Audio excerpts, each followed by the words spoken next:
अजित पवारांच्या मृत्यूबाबत पुन्हा आता शंका उठवण्याकडनं उदाहरण आहे. जय पवारांनी एक व्हिडिओ शेअर केलाय. तीच कंपनी VSR, तिचे मालक मुख्य पायलटच्या सीटवर झोपलेले असल्याचं दिसून येत आहे आणि त्यामुळे शंका उपस्थित केली आहे. हेच चालतंय.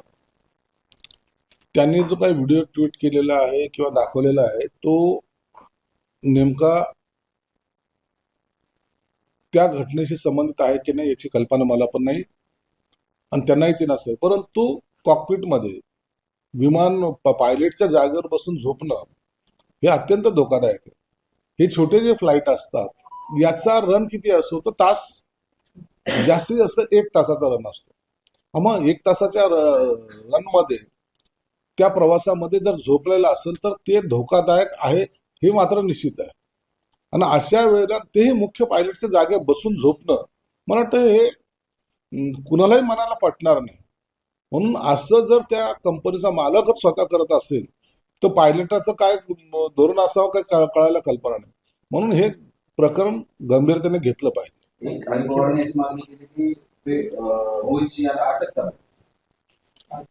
तर अटक करावी, काय कारवाई करावी हे त्या सरकारने ठरवलं पाहिजे.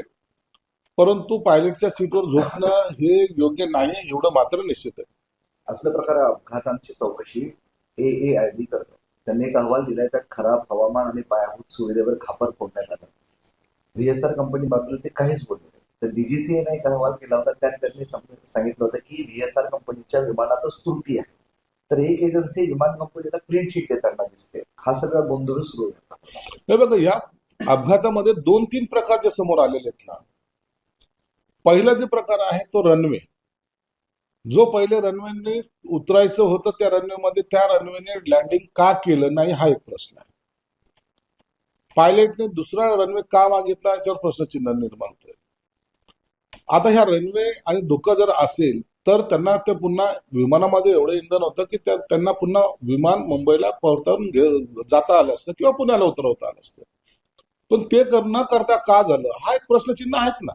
दुसरं महत्वाचं असं आहे की 2 एजन्सी आहेत ज्या सरकार मान्य आहेत, त्यांनी आपला वेगवेगळे निष्कर्ष काढलेले आहेत. कोणी रनवेबद्दल बोलतंय तर कोणी विमानामध्ये बिघाड आहे. आणि ह्या एजन्स्या हे काय प्रायव्हेट नाहीत, ह्या सरकारच्या आहेत. म्हणून याच्यावर शंकेची जी पाल चुकचुकते ना तर त्याच्यावर आपण लक्ष त्यांनी दिलं पाहिजे. हे दोन्ही अहवाल जर वेगवेगळे येत असेल, जे तफावत येत असेल तर मग शंका घ्यायला वाव आहे.